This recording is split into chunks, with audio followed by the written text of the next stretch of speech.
Pipelines in Canada, that's important. A pipeline, it's an important one. Like speaking about immigration, speaking about identity politics, speaking about, the subject that are important. Pipelines speak on a lot of subjects, and subjects that are important for the future of our country.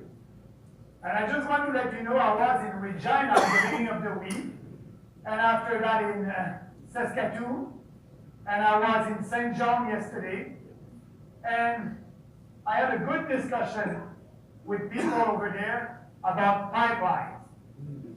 And it's very important for Western Canadians, but also for you here in Halifax, to be sure that we are able to build pipelines in this country. And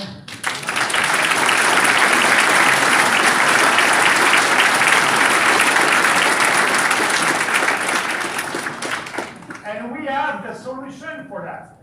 What we need in Canada to be able to have pipelines, and I hope that the private sector will put on the table again the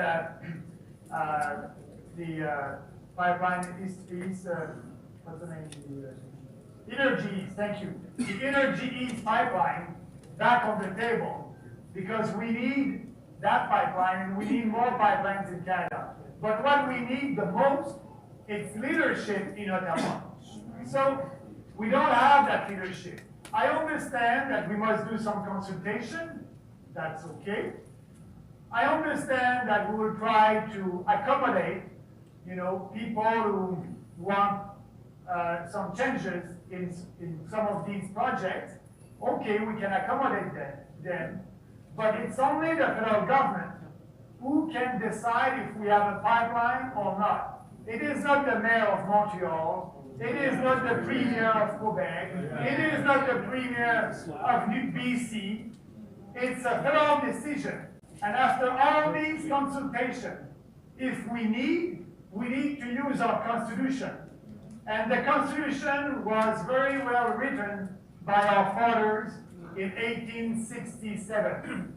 There's a clause there, a section 9210, and we can invoke that section. And that section is telling, it's written black on white, white on black, or blue on white. It's written very clear that you can declare a construction of a pipeline for our national interest. And when you do that, it's the decision of the federal government, and you have the legitimacy and the responsibility and the power to impose a pipeline after consultation. And that's our position. That's our position. Being elected, we'll try to do some consultation and we'll do it, but we'll have to impose it. If the Premier of Quebec is against Energy East, then he does not represent the Quebec population. And speaking about that, as you know, I'm coming from Quebec. And Quebecers, they know that it's safer to transport oil and gas by pipelines than by train, because they had, as you know, the big tragedy in Lac-Mégantic 5 years ago. It's safer for the population, it's safer for the environment, and Canadians and Quebecers want to buy their oil and gas from Canada. Steve and share a conservative and all their team, they want to protect a socialist system that Pierre-Elliott Trudeau put forward 45 years ago. And they have the audacity to say that they're real conservative and they believe in free markets.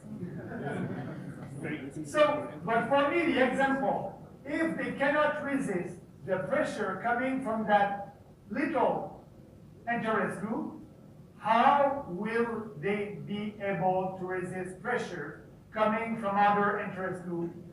People who want a privilege from the legislation, people who want less competition because they're not able to compete, corporations that will ask for big privilege, they won't be able to resist pressures from.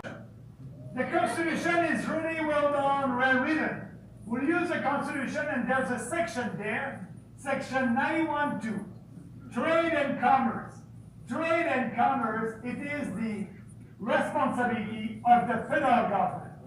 So yes, we can use the Constitution and bring into court provinces that don't respect the Constitution for being sure that we have a real free trade in Canada, because we cannot count on provinces to do that. We try, and they try to negotiate, and I must admit that the worst one, the province who put the more barriers, that's my own province in Quebec, harder interest group. So that's why we are doing politics different. Pipeline in Quebec, do you think that you'll impose that on Quebec? And I said, yes, I will impose it on Quebec and use the Constitution. Oh my God. The journalists look at me, you know, I don't know what Bernie is saying. He won't have any vote in Quebec. But they understand that, the Quebecers. They understand that we're in 2019 and we can build a secure pipeline in 2019. And we'll do it for sure. Nothing foreign aid. And that's great. But we know that Canadians, you know, they like to help other people. And that's great. We will be there. We will be there when in a country you will have an environmental disaster or humanitarian crisis. Yes, the Canadian government that represents the population of Canada will be there for that. But not to build roads in Africa, not to fight climate change in Africa. We won't be there. We'll save a lot of money, and we'll use that to reduce your taxes here in Canada.